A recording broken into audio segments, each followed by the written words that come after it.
Hello, everyone. Welcome back to the Draftstars NFL Show for Week 6 of NFL Daily Fantasy Action. Thanks to Draftstars.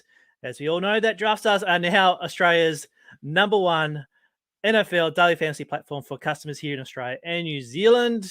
10-game slate this week. Tom, thanks for joining me, mate. Smatho, thanks for having me. Now, last week, obviously a slate that ended up being in two parts in the end. The guys who are on top of the leaderboard with Tom Brady, and then the guys who swooped home with Justin Herbert. How'd you go last week? Yeah, I was one of those Tom Brady guys, so not as well as I thought I was going to go, but yeah, it wasn't a bad week actually. The tighter pool that we talked about last week really seemed to work for me, so something to go forward with there. Now, I managed to get up at, I think it was 3:30 in the morning last week, and saw that Dalvin Cook was out, and managed to change a couple of teams to Madison, which was fine, but nothing else worked for me last week. So yes, I bombed out in week 5. But the guys who didn't bomb out was Texcoin. Went 1-2 in the week 5 draft star slate, and as he said, he played a classic game stack there with the Browns and the Chargers with Herbert, Mike Williams, Keenan Allen, brought it back with Kareem Hunt for 25.9. So that must have been kind of a good sweat for him charging home late. Yeah, it is a classic stack. Obviously, pretty low owned Herbert and Mike Williams. So that's and Keenan Allen. So and Kareem Hunt. There we go. So really, really good stack, obviously, to play in a GPP. Yeah, you can't really knock much about that lineup. Joe Mixon was minimum price mistake that I thought was going to cost people.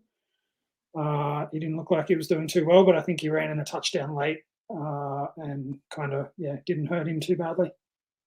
Yeah, I think if it was no Madison, no cash for you guys as well at 29.3. As we check out the most selected players from last week, 62% Madison. So there's obviously a lot of people who are now taking our advice in terms of you have to be alert for team news at that 90 minutes to 2 hours before slate starts. So here, there, 29.3. DJ Moore kind of disappointed with only an 8.8. Henry 34, and then Devontae Adams. Look, he's made the winning side there at 40.6. So thoughts about the selections from last week against the field? I see Daniel Jones there at 4.82 was a bit of a rough one, getting concussed as well.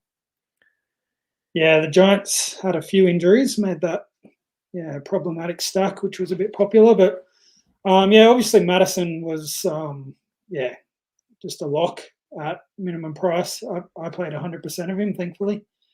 And that made it very easy to afford Adams, who was pretty clearly the best wide receiver play as well. So it was pretty hard to get away from that in terms of the chalk. But everything else kind of failed. So it was a good week to get a bit different.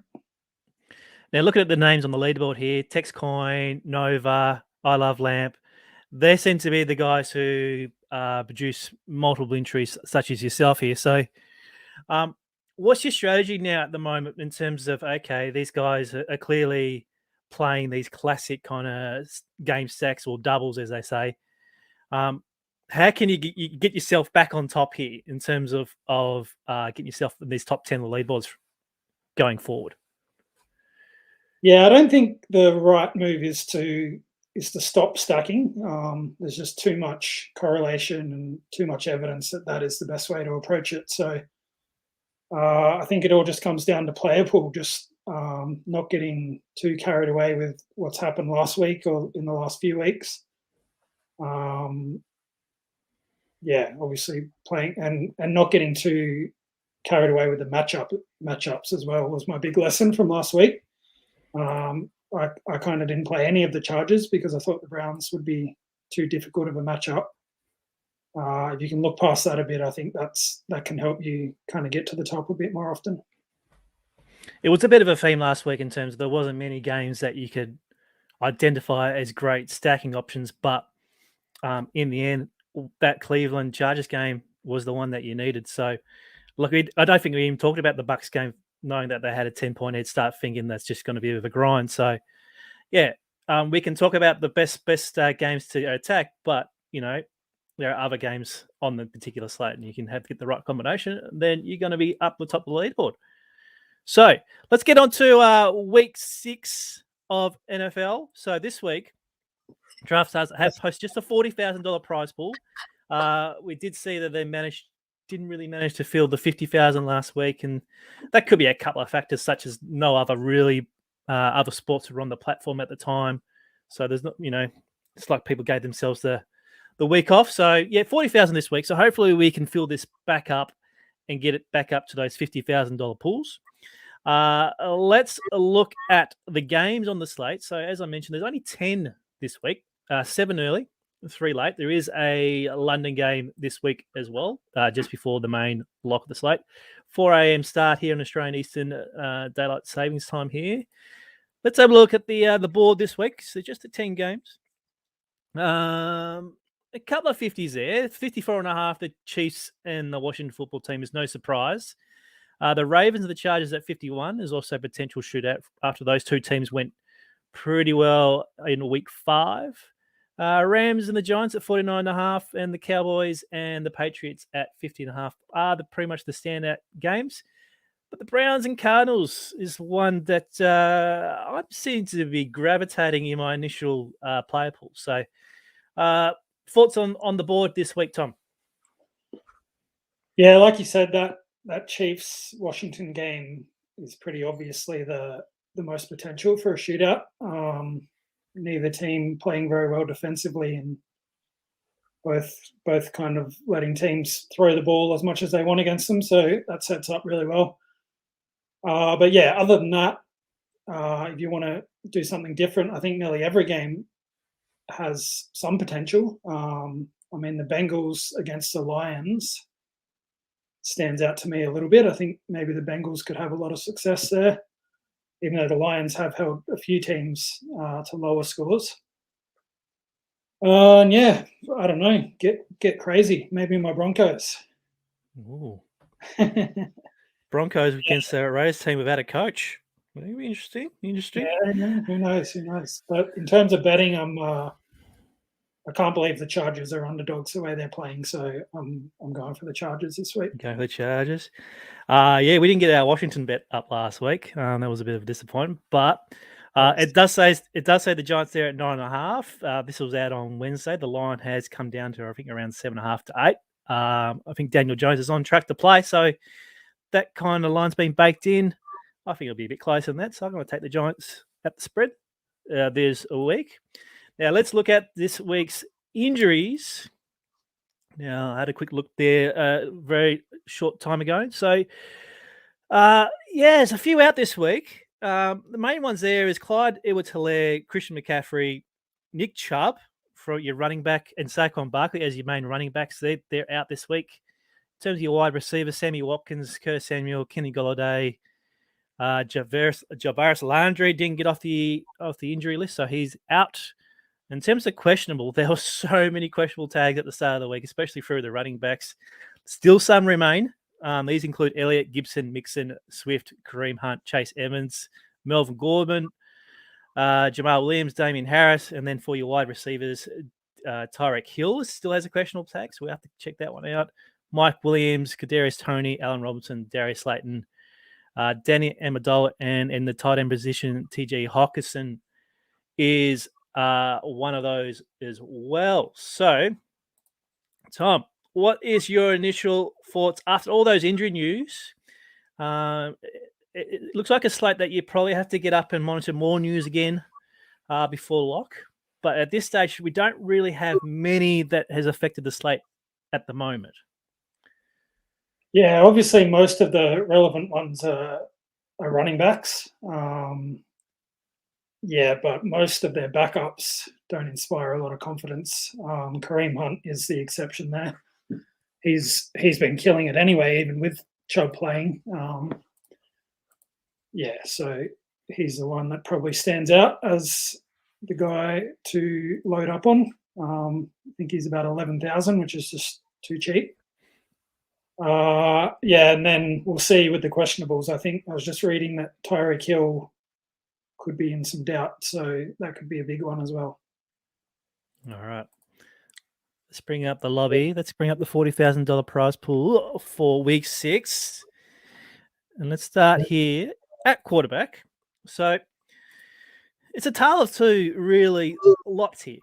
You got Lamar Jackson, Patrick Mahomes, and Kyler Murray, which are your dual threat quarterbacks. They can run the ball, they can pass the ball. Lamar Jackson played out his skin last week, and he leads there at 16,380. Mahomes at 16,290, and then Kyler Murray is at around $1,000 cheaper there at 15,280. Let's start with this three to start with, because obviously they have great floors and obviously impeccable ceilings. Out of those three, who do you reckon the most popular will be? Mahomes, I would imagine, based on the matchup. And yeah, everyone loves playing Mahomes, so why not him? Now, Lamar Jackson, obviously, last week, absolutely killed it. 44.9.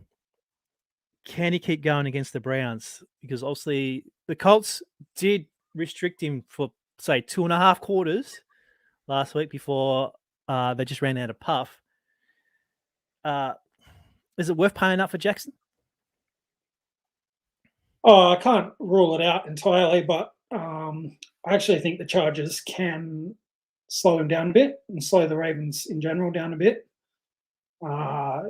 Yeah, even though they conceded a lot of points to the Browns last week, they're just a quality team. Brendan Staley, their new coach, is a bit of a defensive mastermind, so I think he'll have some plans for Jackson. Yeah, I'm not saying I'm not playing him at all, but that's kind of enough for me to look elsewhere. All right. Let's look elsewhere.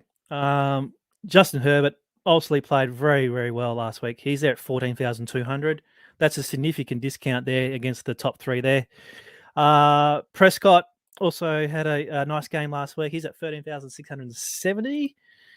He gets a matchup against the Patriots. And then we start getting into our pocket passes here with Stafford, Rodgers, Cousins, Burrow, Wentz, Darnold. And all the way down here to my boy, Taylor. He's there at 12,490. I thought he could have broke down the Saints last week, but couldn't quite get there. He's still rushing the ball, so he still has potential there for rushing red zone opportunities. But no touchdowns last week and interceptions. So this matchup against the Chiefs, however, is a little bit juicy. Wouldn't you think? Yeah, it's hard not to like him on the bounce back week in the highest total game. Yeah, we'll probably have a lot of friends wanting to play him as well, but yeah, it seems like a good option to me. Now, other two options, I'm actually quite keen on the Rams versus Giants game. Daniel Jones there is at 12,260. Obviously, yes, he did get knocked out last week and is on track to play. So I reckon that's a fantastic price there in a potential sneaky shootout with the Rams. And then just above him, obviously the other guy on this other side of the ball is Matt Stafford at 13,400. He seemed to find Robert Woods again. So now he has two wide receivers in Cooper Kupp and now Robert Woods. So if that particular match breaks out, I think that's pretty good. Any other GPP players that could potentially be low owned but have great potential for your lineups? Yeah, firstly, just on Stafford, I'm hoping he finds Tyler Higbee as well this week. That would really spice things up at the Rams. But it's probably just going to go back to Cooper Kupp. Dak Prescott is the one that I put in my article.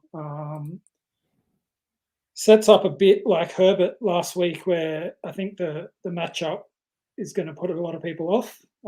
but he is a really high ceiling player. We just haven't quite seen it yet in his comeback this season. It's a bit of a different game because the Patriots aren't going to keep up in a 40-all shootout. But yeah, I do see some potential there for him to get things going and hook up with Amari Cooper and CeeDee Lamb and have their first kind of explosion game of the season. So yeah, that's kind of my GPP play. Anyone down the bottom here? I don't really like Daniel Jones. Justin Fields is, the way out there play that I'm considering. Hasn't hit the double digits just yet, which is never a great thing in fantasy land. But yeah, it's only been 3 games. Kind of a matchup where I expect that he'll have to do a lot to keep up with the Packers. And, he was just too good at college. He has to have some pretty decent upside if the Bears can, use him the right way this week. He's not 100% in your lineups, though. Not 100%. Just try and sneak him in maybe 10%. How about that? Okay. All right. We'll keep an eye on Justin this week then. All right. Let's have a look at running back. Now, as you can tell, if you opened up the Draftstars tag here for running back, you would have just seen every player with a questionable tag as you scroll down the list. As I mentioned, some are shaking it off. Some are still there. McCaffrey was doubtful at the start of the week. He's out again. So we've got Austin Eckler there at 16,560. Dalvin Cook's there at 15,840. He's good to go. There's no questionable tag there. So he's back for the Vikings. Jones, Swift, Taylor, Elliott, Mixon, Henderson get you down to 13,000. Let's talk about, obviously, the first injury news there was Nick Chubb. So therefore, we've got Kareem Hunt down here at 11,560. So is this chalk to play or chalk to get away with? Oh, personal choice. Not sure. I feel like given that he's had the 2 big games in the last 3 weeks, yeah, there could be a bit of an opportunity to say it's not going to happen this week, despite everything setting up well for him. He's still got the questionable tag there. The Cardinals, reasonably good defense this year. Maybe everything goes through the air for the Browns. So definitely could see an argument to fade him at least a little bit, maybe not completely. Okay. So if we're not playing Hunt and we're looking to save a bit of money, then who are we looking at here? Below Hunt, let's say.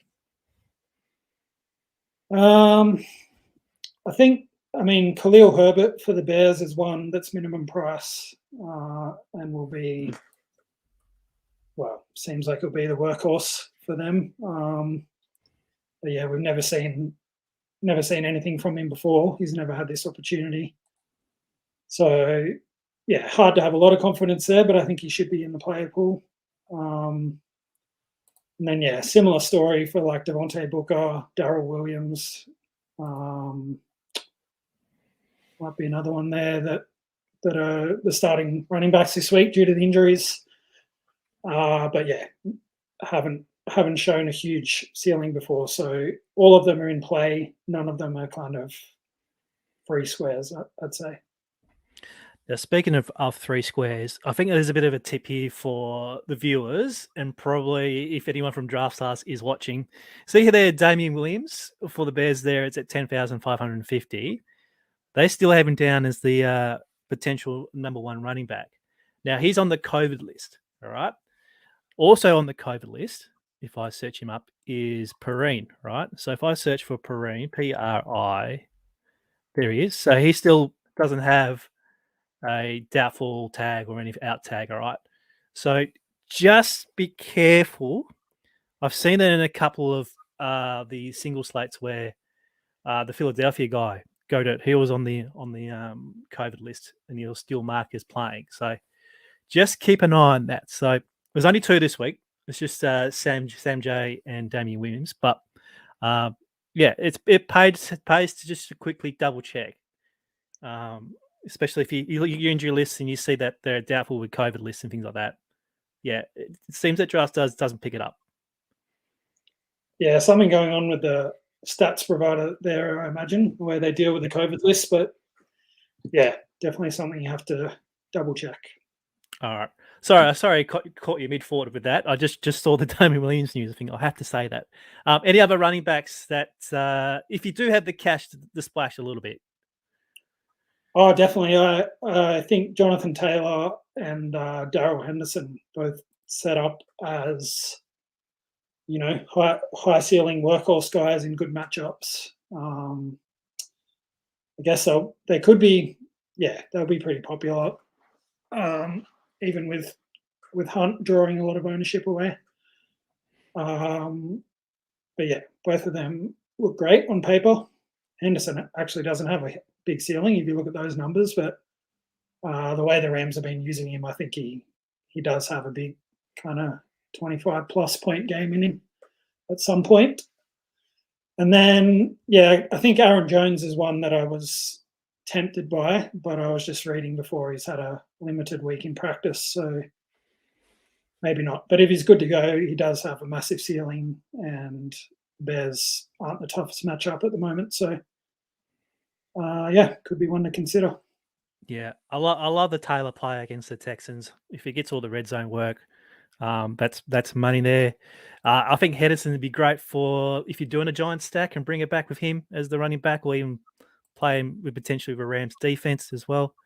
Yeah, Herbert, that cheap price, and then look, I will mix in some Kareem Hunt, possibly if I'm playing double ups or six mans. He'll definitely go in, but I'll probably more often than not don't play him in the $40,000 one. All right, let's go to the wide receiver. Now we talked about Mahomes be clearly one of the most popular quarterbacks, so you do need to run it back with some targets for the receivers. If Tyreek Hill is good to go, 16,320, load him up. Well, yeah, I mean, usually, absolutely. Massive ceiling, great matchup. Can't really knock it, but sounds like this quad injury is somewhat of a big deal. May not play. If he does play, I'm guessing he could be a little bit limited. I know I said a similar thing a few weeks ago before he went and scored 50 points or whatever it was. But yeah, this time we actually have a bit of evidence. So I'm a bit worried about him. But if he doesn't play, that just makes me like McCole Hardman quite a lot. He'll just step in and become the new Tyreek Hill for the week. So that's one to look out for, definitely. If Hill is out, would you prefer to play Hardman over, say, Travis Kelce, or play both? Play both, I think. I love Kelce this week, even though he's a bit expensive. So, yeah, I'm happy to play both. Kelce will be the biggest one for me, but don't have to play him if you're going to play Hardman in the lineup. Devonta Adams leads the guys here at 18,820. Obviously, he had a massive game with 40 points last week. Bears, divisional rivals. Do you have the cash for him this week? Or are you going to try and jam him in, or just pray that he doesn't pop off again? Yeah, I might pray that he doesn't repeat. Yeah, the price rise, plus I'm guessing he'll still get a lot of ownership after last week. So, yeah, that's a good recipe to try and avoid him for me. Just hope things go badly. All right, so out of this top, say, 10 receivers here, any of those standing out for you? Yeah, I was keen on McLaurin as a Chiefs bringback or a stacking partner with Heineke, but looks like he missed practice with hamstring tightness. So just like Hill, really good play on paper, but a bit of an injury concern there. And yeah, I think like Cup and Hopkins were two that I looked at that, obviously have big ceilings and just haven't done it in the last couple of weeks, really all season in the case of Hopkins. And yeah, I don't mind their matchups either. We saw what happened against the Browns last week. Kyler Murray and Hopkins could pair up for a similar thing this week. So yeah, they'll both be in my pool. Now, you said you're pretty keen on Dak this week, so obviously you need to look at Cowboys options. Cooper and Lamb, they don't seem to be hitting those big numbers as that you would like. Other than that week one score for Cooper, yeah, it hasn't really happened for them just yet. Too much of the play's been going to Dalton Schultz and like Pollard and even Zeke. So yeah, I think I like Lamb. I wrote him up in the article, and you know, I do think he has a big ceiling. It just hasn't happened yet. So I think Lamb and Prescott will be a pairing that I use a fair bit. All right. Any of these guys down here in the lazy 12 to 10K range, Beckham's still sitting there teasing us at 11-2.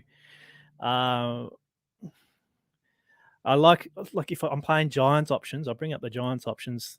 We're getting back Shepherd. He's good to go. Slayton has a questionable tag, but he's at the min price there at 6K. So he could be one of those guys that you could put in as your third wide receiver spot. I don't mind those prices there for them. Any cheapies? I've just found Slayton. There's one in your DFR article that you're pretty keen on.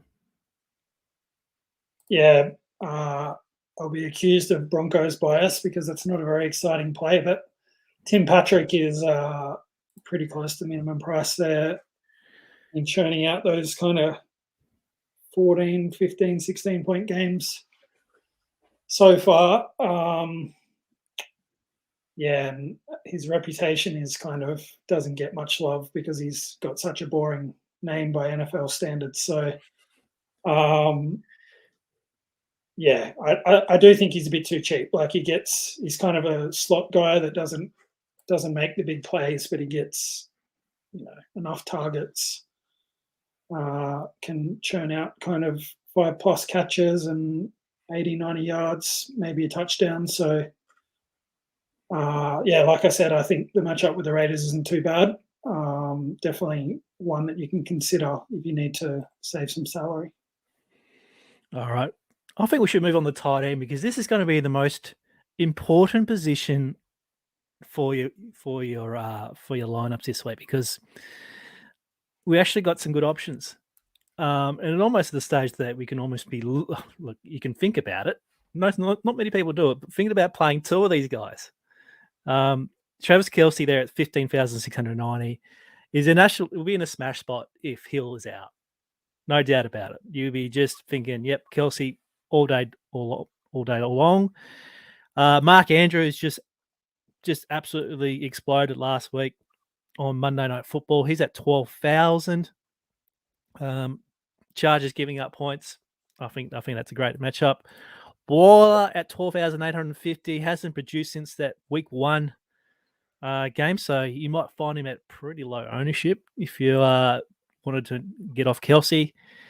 And then we got some cheap guys. We talked about Ricky Seals-Jones. He managed to get a lot of snaps in last week, caught 5 balls for 41. He's back there again. So if you're playing that Heineke kind of double stack or triple stack, you can consider him. You've talked about a bit of Tyler Higbee. I think you're on his little train this week. And then Evan Ingram, that you talked up in your article, is 7,520. So how are you attacking the tight ends this week? Are you paying up or you're saving cash or you're doubling up? I will pay up quite a lot for Kelce, I think. In particular, I don't love Waller or Andrews. But yeah, pretty hard to ignore Kelce despite the price. Yeah, and I wrote up Ingram as well, which is one of those players that I don't feel amazing about, but just feel like, he's injury-free finally, and there's quite a few other banged up players at the Giants. If Daniel Jones is good to go, they're going to have to throw the ball a lot to keep up with the Rams. Maybe we see the first ceiling game in a couple of years from Ingram. There's been some chat about Hunter Henry starting to get some work for the Patriots. So he's a bit of a chance there at 7,570. He's caught 2 touchdowns in his last 2 weeks. So obviously he is red zone dependent. Jared Cook is another one that could potentially help you out if you're playing those Chargers stacks as well. What I actually really like, and I actually put him in my suggested team on DFR, was Mo Alley-Cox. Seemed to got a bit of a pump up in that Monday night game. Only caught the 3 balls for 50 yards, but seems to be doing more work than Jack Doyle now. So he's more expensive and he's just getting nothing now. So if you're looking for a real cheap guy at 5,350, Mo Alley-Cox is for me. Anything else in this particular range or anything else that you want to highlight? Well, I'll say that I'd probably rather play Jonnu Smith than Hunter Henry. If the sentiment is that, Henry's the way to go now. Those two will be up and down, switching roles all season. So I'd rather bet on the one that hasn't been doing it lately. And Ricky Seals-Jones, I know I had a bit of a go at you last week for being keen on him, but I watched that game pretty closely, and he actually could have easily caught a couple of touchdowns. Just didn't quite manage to grasp onto them. Seems to be playing pretty close to that Logan Thomas role. He could be a good pairing with Heineke. It's just unfortunate that he got priced up a fair bit. Yes, he has. 8,000. That's a bit rough. But I think, as you alluded to, Kelsey is your priority.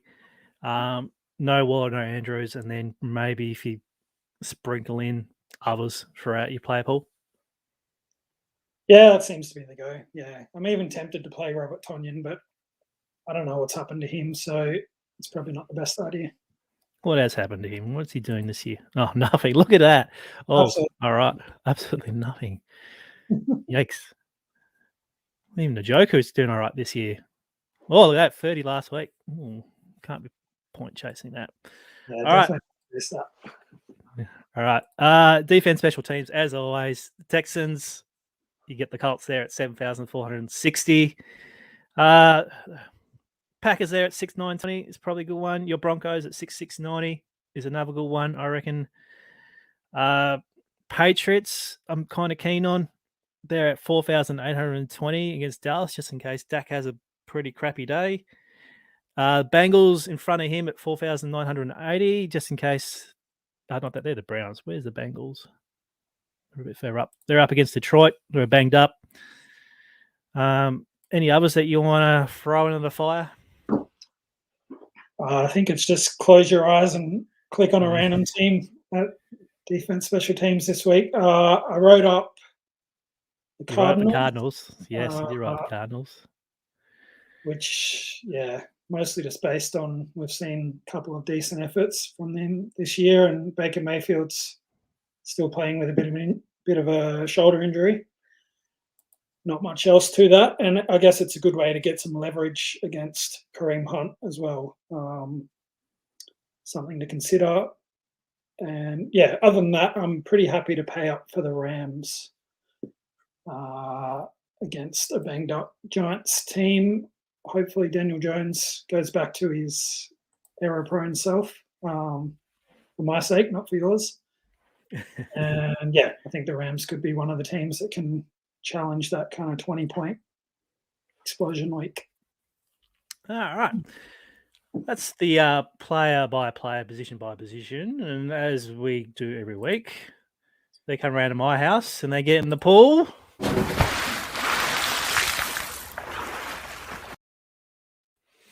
All right, so this week, more tighter pool this week. I probably won't be going too silly with my lineup. So Mahomes, Heineke, Jackson, Daniel Jones, and Matt Stafford, hopefully in a potential shootout. Kareem Hunt, Herbert for the Bears. Henderson. I've gone Zeke Elliott as well, just in case that gets a bit more of a grind against the Patriots. McLaurin, Tyreek Hill if he plays. Patrick from the Broncos. Cooper Kupp, Woods as well. I've put in the New York Giants options in Shepard and Slayton, so just double check on Slate News. Marquise Brown for the Vikings with no Sammy Watkins, so he might get a bit of a burn there.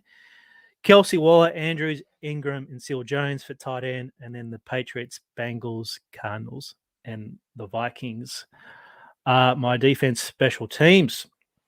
All right, Tom. So before we wrap it up, your final thoughts on the slate. What are you thinking? What you're going to be doing tonight? Yeah, well, the 10 games, I guess it doesn't change things. It just feels a few less kind of standout good options on the slate, which makes it really interesting. I think apart from Hunt, Mahomes, Kelsey, you can kind of play whoever you want.